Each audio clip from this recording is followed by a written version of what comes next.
Well, it's been a wee while between drinks, but the All Blacks and the Wallabies are going to play some international rugby. It is Bledisloe Cup game number 1. It is this Sunday, 4 o'clock New Zealand time. The teams are out.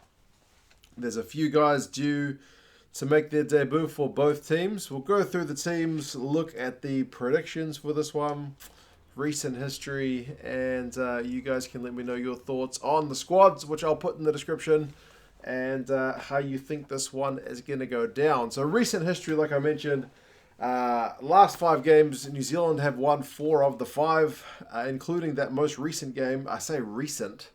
It's August 17, 2019. I was at that game in Eden Park. It was 36-0 to the All Blacks, which was a massive result for the All Blacks, a massive letdown for the Wallabies, because the week before, the Wallabies had got a 47-26 win over in Australia, over in Perth. That game where Scott Barrett got red carded. So it was a moment where the Aussies were up and then they were back down. But it is, I guess if you're looking at last 2, it's 1-1. And yeah, let's hope it's a bit closer than 47-26 or 36-0. I would take a close game all day long. I know some fans would want either side, just to put the other team to the sword, but what can I say? I want a game which is closer. Average score over those last 5 games has not been that close. The average score is 35-18 to the All Blacks, so they do go into this one as favourites, and I believe the last time the Wallabies got a win in Wellington, I think, was that game in 2000 where John Eales kicked a penalty to win it at the death. Last result in Wellington was like 2016, 29-9 to the All Blacks. So that's the recent history. What about now, though? History counts for nothing. How about these squads, which are going to go at it first time in such a long time? The All Blacks first. They've named a squad which my dad pretty much picked, apart from, I think, one player. I mean, part of the squad, you could argue, kind of picks itself, but we'll go through it. So Moody, Taylor, and Tuungafasi is the front row, which is, you'd have to say, pretty useful. Tuungafasi has only gotten better over like the last 5 years, to the point where he is a monster on defense and big at scrum time. Taylor is dynamic, and Moody, although he gets a little bit of stick sometimes for his scrummaging, is still probably our best loose head. Whitelock and Tuipulotu were absolutely the easiest choice probably ever for our locks, given that we've got a debutant on the bench in Vaa'i. With no Brutalic, with no Scott Barrett yet. That is maybe one area we are looking a little bit thin, but with guys like Vaa'i, we do have some talent coming through. The reserve front rowers are Coles, Tuungafasi, and Laulala, so definitely no slouches there either. You'd think the All Blacks up front are going to be looking pretty good. Back row is Frizell, Kane, and Savea, which is probably, based on Super Rugby Aotearoa form, and maybe even based on reputation, is probably our best looking back row. Frizell, I thought, was out and out the best 6 in Super Rugby Aotearoa, and ever since kind of Jerome Kaino left, like we've tried multiple guys in that 6 jersey, no one's really made it their own long term, but Frizell's maybe been one of the closest. Kane as captain is pretty much going to be 7 all day long. He's going to be first name off Ian Foster's team sheet. And he gets a wee bit of stick, but his numbers in Super Rugby Aotearoa, which I did a video on, for the role that he is supposed to play, his numbers are really, really, really good. He's a tackling, turning over machine.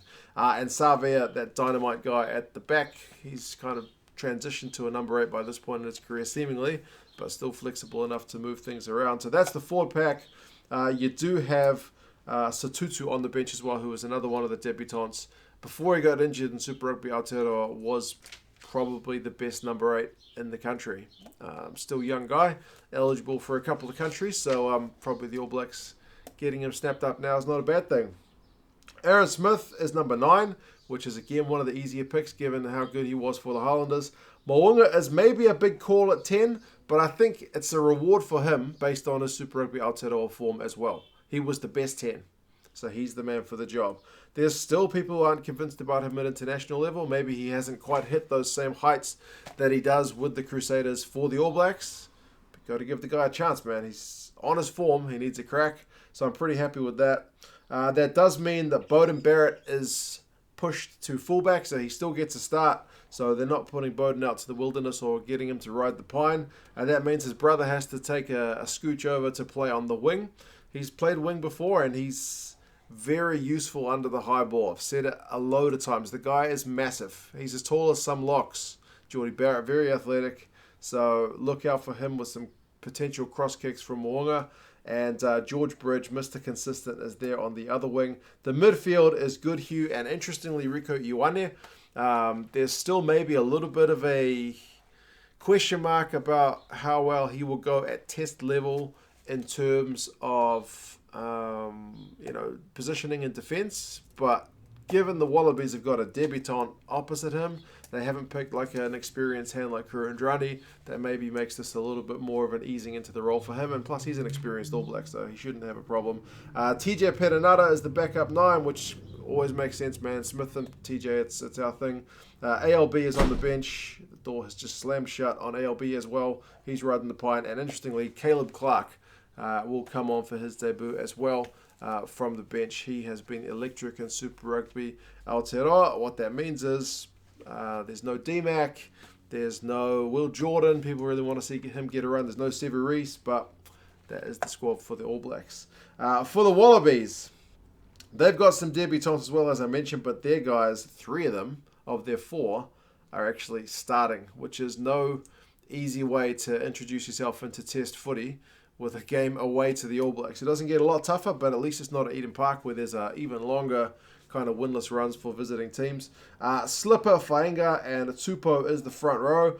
Tupou has been maybe the most outstanding forward in Super Rugby AU. He's been playing like 70-plus minutes a game. He has been slowly giving away fewer penalties. His discipline's getting a bit better. He's a hell of a scrummager, man. He's put some opposition scrums to the sword. And with that Brumbies maul, you got Slipper and Fainga'a with the Brumbies connection there. Fainga'a scores a ton of tries. Slipper is certainly a bit of experience as well, by far the most experienced of those 3. So yeah, they'll be a good test for the All Blacks, and they may even try to dominate in the area, but we will see. Not that many teams get on top of the All Black scrum, but it has been known to happen. Salakaia-Loto and Phillip are the second row. So probably a wee bit less experience than the All Blacks locks, you'd have to say. You'd probably give the locks to the All Blacks, but Salakaia-Loto, that kind of dynamic lock loose forward, and Matt Phillip, for a kind of a guy who's an out-and-out lock, is dynamic himself and has probably been the best lock in the Super Rugby AU season. So good to see him get rewarded with, I think it's going to be like his 4th game for the Wallabies. Interestingly, the back row, where they do have loads of talent, you still got Michael Hooper there at 7, kind of like the All Blacks with Sam Cane. Hooper's going to be the first name off the team sheet, seeing as he is captain. They've got Harry Wilson there, who's a debutant, usually plays 8 for the Queensland Reds. Big block-busting ball carrier, pretty athletic. He is there at number 6, and Samu, who's got really sweet hands, and also the full skills package you would expect from number 8. Won Super Rugby with the Crusaders before he went back to Australia. He's at number 8, so that'll be a good test for the All Blacks as well. For the backs, they've gone with a bit of experience rather than chucking the young guys. Well, they've chucked some young guys into this game, so they've resisted the urge to throw all the young guys in anyway, with Nick White and James O'Connor at your 9-10 combo. So that's your Brumbies guy, who only came on in towards the end of the AU season for the Brumbies, and James O'Connor was probably the most consistent 10 in AU. But remember, Lolasio also got injured. So, yeah. The midfield is Tamua and Paisami, so it will be interesting to see who does the goal kicking. I would say Tamua. I think he had a better success rate than James O'Connor. Tamua is another experienced hand. Paisami is your debutant, and he is up against Rieko Ioane. Now, Paisami is not afraid of a big old tackle, which is good news, seeing as Rieko may be coming down his channel, but it'll be a big test for him to see if he can make the step up. Korobedi is on the left wing. No worries about him. He is going to try and cause all kinds of problems for Jordie Barrett. I'd say Jordie Barrett's probably still got a fair few centimetres on him in terms of height, maybe not that much. Dalgunu is another debutant on the right wing, so the All Blacks may look to try and kick some ball on his side as well, but he is certainly kind of a hot step and play, a bit of a good old goose step. And Tom Banks, speaking of good stepping, he's your man there at fullback. So yeah, man, pretty happy with with that Wallabies side as well. For their bench, they've gone with Ulysses, who's that guy who, if he had not been injured seemingly every season, may be out and out the Wallabies starting hooker, but he's there riding the pine. Sio and Alatoa, so loads of caps on the bench for them in the front row. Simmons is your only guy in 3-digit caps for the Wallabies, so he's there as your replacement lock. Valtini has a handful of caps for the Wallabies, I think, and he's a big ball carrier, so look out for him when he comes on. And interestingly, they've got Reece Hodge on the bench, which essentially covers every position except halfback. But they've resisted the urge to go with the extra forward. So they got 3 backs. They got Jake Gordon, who I think only has 1 Wallabies cap, but he's good. Lolosio, he's another debutant. But he was really a bit of an Iceman in Super Rugby AU before his injury. And Reece Hodge, like I mentioned, the versatile guy who can cover the whole team. I did read that Jordan Petaia is not fit. That's why he's not been chosen. So you may be thinking, man, where's he? Dane Halapeti, likewise, not quite 100%, I believe. But they are both, I think, looking to be available for the second test at Eden Park. Whew. All Blacks, Wallabies, Sunday, 4 o'clock. How's this one predicted to go? The bookies over here in New Zealand have got the All Blacks winning this one by 17 points. So predicting it to be a pretty one-sided affair. It's the first game in charge for Ian Foster and for Dave Rennie, so it's going to be a fascinating kind of battle of wits between these two guys as to how they line their guys up for the next few years, hopefully, if they're both in charge.